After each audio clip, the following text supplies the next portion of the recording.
A especialidade dele é o pelo, que é usado para fazer cachemire, se usa muito nos países frios. O Brasil não precisa disso. Mas eu me interessei e me aventurei a ser criador de coelho.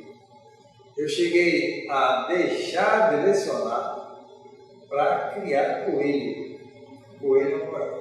Investir realmente em coelho namorado. E fiz também a seguinte experiência. Como eu queria realmente trabalhar a sério, tendo até deixado de lecionar, eu queria ver como é que estava a cunicultura de coelho no Brasil. Saí de Porto Alegre, fui em Santa Catarina, Paraná, e a minha ideia era ir até São Paulo. Na época era uma aventura. Mas cheguei em Curitiba e me disseram, olha, onde há um criador bom de coelho dessa raça é em Londrina. Londrina fica no norte do Paraná. Quem não conhece, é bom que conheça, porque é um lugar maravilhoso, uma região espetacular, muito rica e muito bonita, no norte do Paraná. E eu então fui conhecer Londrina por causa do coelho.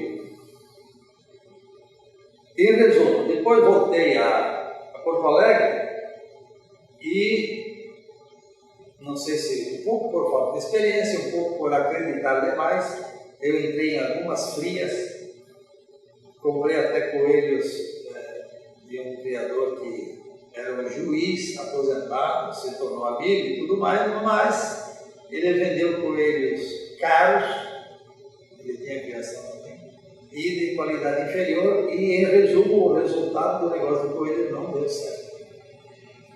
Aí tive que partir para outro. Aí eu pensei, onde é que eu vou realmente recomeçar com uma outra perspectiva? E me lembrei de Londrina. Londrina é uma cidade nova, muito progresso, enfim, em resumo, em 1970 eu me mudei para Londrina, no Norte do Paraná. Ao caso da namorada, se interessa, foi o seguinte, era uma mulher muito bonita, etc, e eu gostava dela, mas certamente ela nem imaginava isso. Aconteceu o seguinte, quando eu estava fazendo curso de Direito, até por incentivo dela, como eu já falei, numa tardezinha ela disse, Detone, eu não acho que ela me chamava de Detone, bom, ele falou que eu me esforçasse e fizesse um curso de Direito bem caprichado, porque o pai dela, depois que eu me formasse, ia conseguir um emprego no banco, para ser advogado no banco. Para mim aquilo não foi uma cacetada, foi uma facada. Por quê? Porque um dos motivos pelos quais eu saí do seminário era a vida muito bitolada, né? Tem que obedecer, enfim, a iniciativa, a criatividade, não tinha muito espaço. E a namorada agora veio me dizer que eu me esforce para fazer um curso que não era realmente a minha grande opção, foi mais a opção dela, e que o pai dela ia conseguir um emprego no banco, coisa que eu nunca gostei, né? Ser advogado no banco. Eu senti o seguinte, eu vou me enfiar numa redoma de vidro, onde iniciativa, criatividade, etc., eu vou ter que matar. Enfim, eu me senti tão mal, mas tão mal, que no dia seguinte, e acho que realmente não dormi, no dia seguinte, fui falar com ela, de tarde, e nós éramos colegas, nós íamos juntos para a faculdade, o pai dela nos levava junto. Com toda a tristeza do mundo, etc., mas eu falei para ela, não dá, não consigo, enfim, foi uma tarde de choro, engraçadíssimo. Ela chorando e eu também, gostava muito dela, mas eu sentia que, é lógico que houve aqui de minha parte uma boa dose de infantilismo, etc. e tal, maturidade, etc. Mas, naquela tarde eu decidi, nós paramos e nunca mais vi. Quer dizer, nunca mais vi não. Nunca mais conversei com ela. Não por não gostar e nem por raiva. Por sinal, no dia seguinte ela apareceu no colégio, mais deslumbrante ainda, mais linda ainda do que ela era. Mas eu não conseguia realmente voltar, etc. Daí eu fui para Londrina, outro capítulo, né? Eu fui para Londrina, novamente, eu tive que começar tudo de novo, porque o negócio dos coelhos não deu certo e eu fiquei até endividado e tal. E aí, Londrina, vou fazer o quê? Não, vou fazer, com certeza, no mínimo que eu sei fazer, que era professor. Né? Comecei como professor em Londrina. E pegando migalha, né? Onde eu consegui, eu não conhecia absolutamente ninguém. Mas digo, professor é uma profissão que é necessária em qualquer lugar. E eu vou arrumar serviço, vou dar um jeito. Mas então, devagarzinho, eu consegui dar umas aulas e depois de uns 2 meses eu tive sorte e consegui ocupar o lugar de um professor que ia sair para mestrado e, assim, rapidamente eu me tornei professor da Universidade de Londrina. Então, em 2 anos, eu me estabeleci muito bem em Londrina e no final do 2º ano, isso também eu acho importante, uma companhia de São Paulo organizou uma excursão para a Europa, convidando professores. E eu fui um dos que aceitei o convite, em resumo, em 71, final de 71, começo de 72, eu fui conhecer a Europa. Excursão junto com mais 20 professores. E nós fomos conhecer a Itália, a França, Portugal, Espanha, Inglaterra. E eu me lembro também um detalhe que é inesquecível, pelo menos para mim.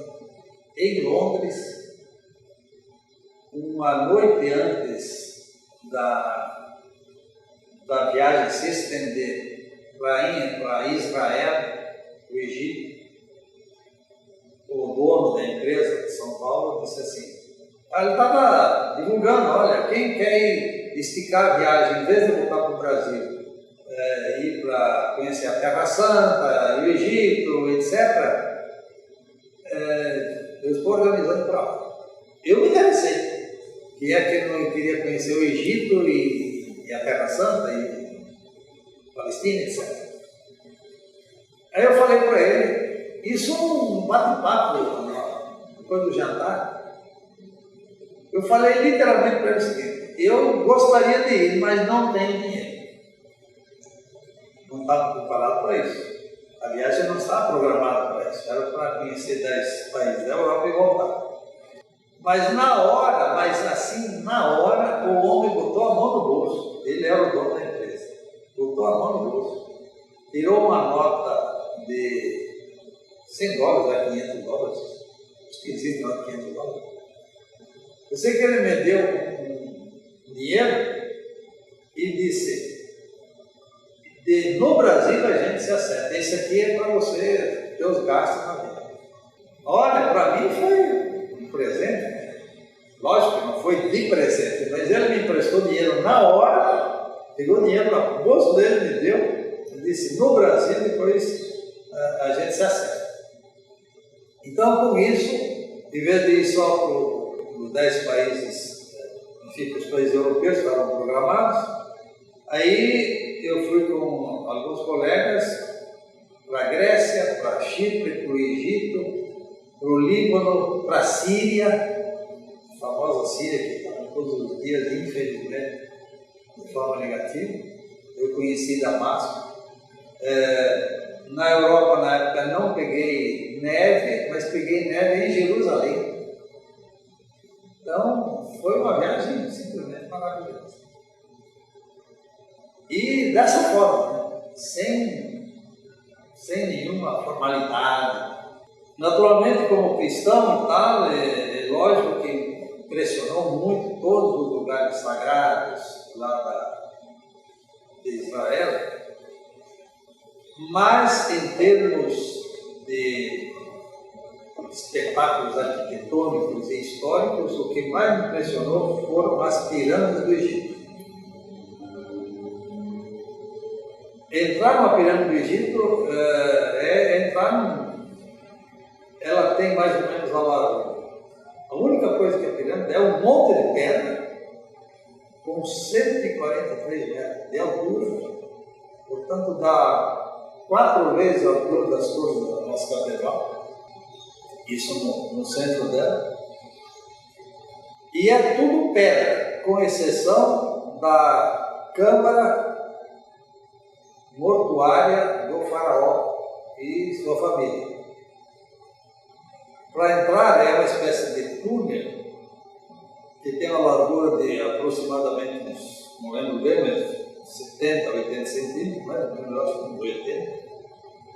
A altura, para ninguém caminhar, para nenhum adulto andar de pé, ou a pé, e em pé, a altura tem mais ou menos uns 80 a 90 centímetros, ou seja, no máximo 1 metro. Então a gente tem que andar agachado e descer devagarzinho até chegar no centro, que aí tem tipo um salão, 2 salas, uma para ser a cama para abrigar os restos do faraó e outra da esposa dele. Então, as pirâmides do Egito, pelo menos para mim, impressionaram muito mais do que qualquer outro monumento, edifício da Europa, por mais famoso que seja, tipo a Torre Eiffel, a Basílica de São Pedro, o Big Ben de Londres, etc. As pirâmides do Egito são monumentos mais marcantes do que qualquer outro. Tem 4.000 anos e estão lá praticamente do jeito que foram construídos. E o que impressiona muito também é a explicação que se dá, não uma explicação técnica, mas uma explicação psicossociológica e filosófica. Ou seja, para que é que foram construídas as pirâmides? As pirâmides são túmulos. Não tem nada a ver com fortificações de guerra, etc. E tal. São túmulos. Então, no fundo cultural da construção das pirâmides está a seguinte ideia. Nós eu digo, os habitantes do Egito na época, escravos ou não, nós vamos construir uma moradia inquebrantável. Para fazer o quê? Para fazer com que o nosso chefe permaneça. Ele mora, mas não mora. Ele mora, mas vai ser preservado. Ora, se o nosso chefe se imortalizar, nós, povo dele, também vamos nos imortalizar. Então, veja bem, a profundidade e a beleza, a importância da pirâmide nesse aspecto é que o homem anseia por não morrer, por não desaparecer. Então, o monumento, eu considero o monumento mais famoso da história da humanidade conhecido. Existe a muralha da China, mas isso aqui não é uma muralha. As pirâmides têm esse sentido espetacular. E existe lá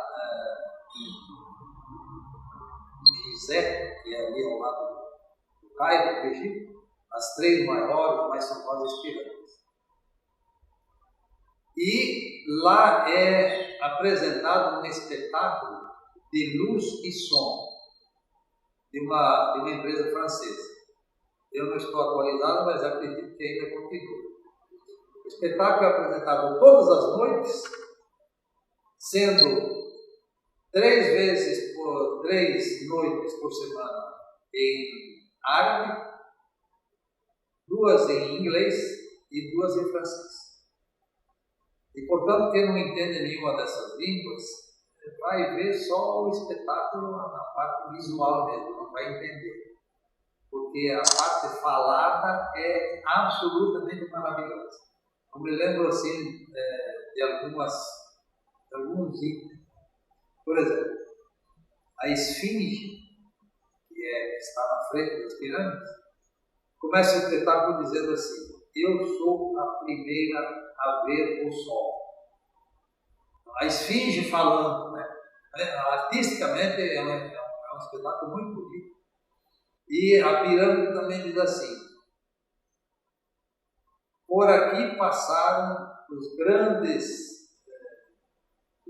do mundo, mas não conseguiram nada. A ideia é essa. Então lembra Alexandre o Grande, 300 anos antes de Cristo, que dominou o Egito, etc. e tal, mas não conseguiu fazer nada das pirâmides. Júlio César, na época de Cristo, no tempo dos romanos. Enfim, vai assim trazendo os grandes que invadiram o Egito, mas fizeram muita coisa, mas não destruíram as pirâmides. Inclusive Napoleão. Sim. Então é muito bonito, dá uma espécie de revisão da história da humanidade nesse capítulo em relação às pirâmides. Muito, muito interessante. Eu voltei para Londrina e fui professor durante 12 anos lá na Universidade Federal. O que eu gostaria de destacar também é que, depois de 12 anos de professor da universidade, eu fui autorizado a fazer mestrado. E fiz mestrado na PUC de Campinas. O mestrado, na época, era previsto para o mestrado, eram previstos 3 anos de estudo, inclusive com apoio, com bolsa. Eu consegui a bolsa por 1 ano e os outros meses eu fiz por minha conta. Em 16 meses eu fiz o mestrado, com uma dedicação beneditina, me dedicando exclusivamente ao estudo mesmo. E nesses 16 meses, ou seja, em vez de usar 36 meses, 3 anos, eu usei 16. Na esperança e na certeza de que os meus colegas em Londrina, na universidade, iam me apoiar para me deixar. Eu não pedia nada extraordinário. Eu pedi só mais 1 ano para poder concluir os créditos do doutorado. E, por sinal, já tinha até começado. E os colegas de Londrina, numa reunião do departamento, me disseram: Detone, você foi bobo. Literalmente isso.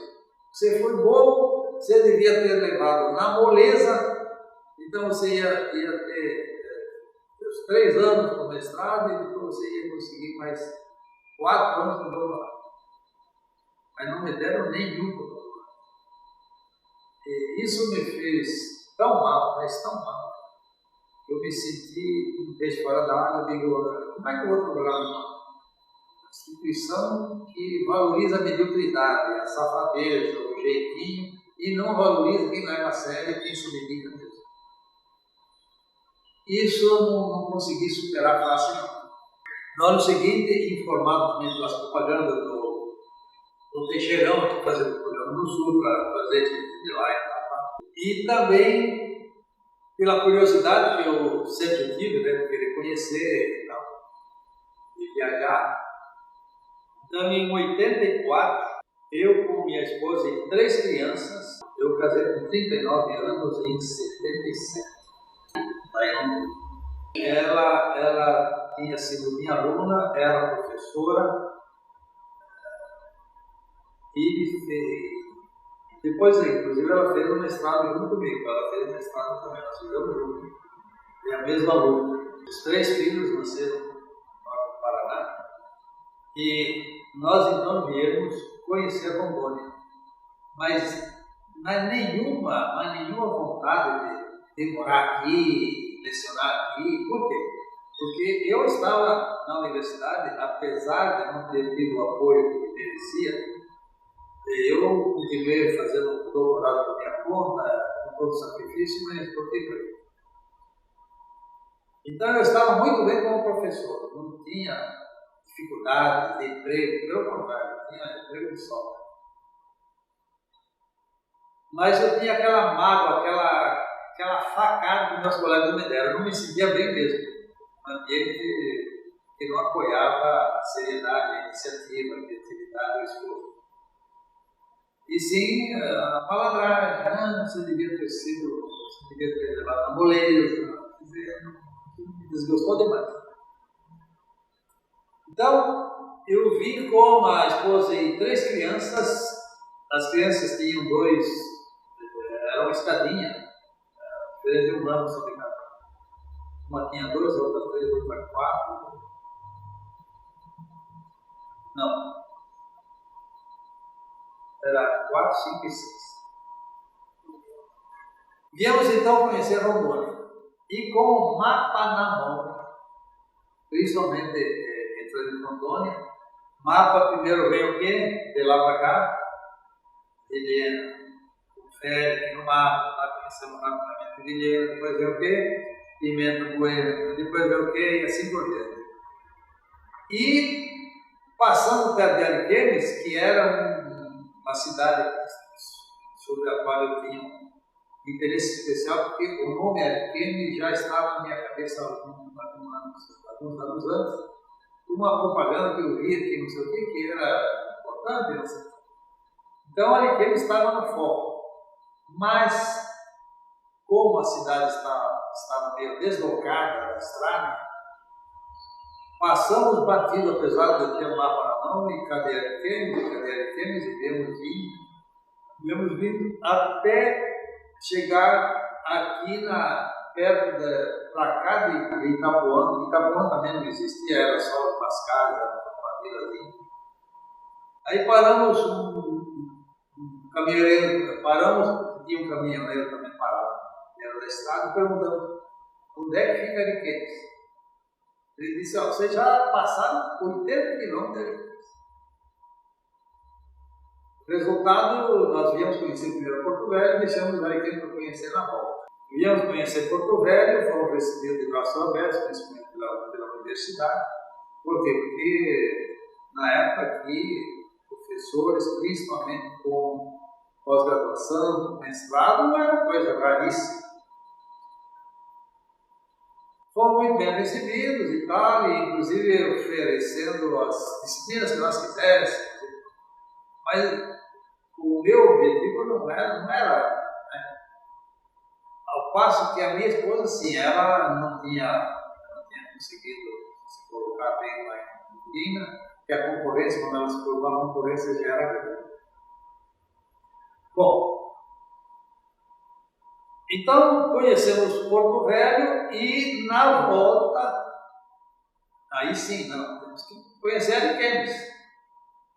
Paramos em Ariquemes e fomos tão bem recebidos que houve um caso especial aí.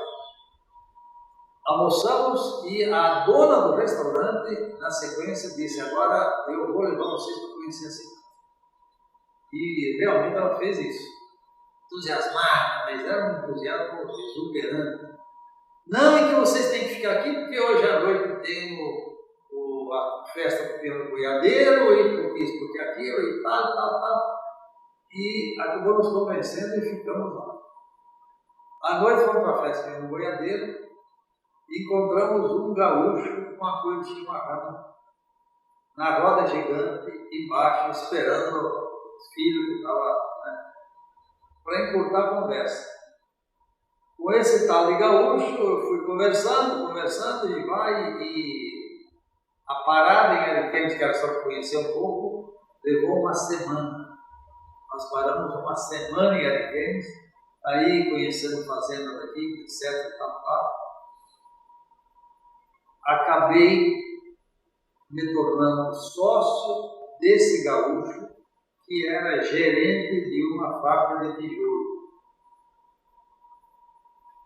Ele era gerente e me convidou para comprarmos a fábrica. E aí outra pequena dose de loucura. Eu me tornei sócio desse ilustre, que era desconhecido, conhecido nessa semana, eu escolhi na casa dele, etc. Então, me tornei sócio dele num ramo que eu não conhecia, de criação, de fabricação de tijolo. E foi isso que aconteceu. Então, até o carro que nós usamos para viagem entrou no negócio. Voltamos de ônibus. Bom, esse foi o gancho, não o único, porque aquele gancho de desgosto da universidade sempre permaneceu. Mas o gancho concreto foi esse. Eu me tornei sócio de um gaúcho para fabricar tijolo. E no ano seguinte, de fato, eu larguei a cidade de Londrina e a universidade, coisa muito boa que está lá para ver, e vim morar em Ariquemes, enfrentar o barro, enfrentar a malária, fabricar tijolo. E comigo a esposa, também enfrentando, ela naturalmente veio e foi professora da UNI, desde janeiro de 85. E eu me tornei fabricante de tijolo. E os filhos estudando, né?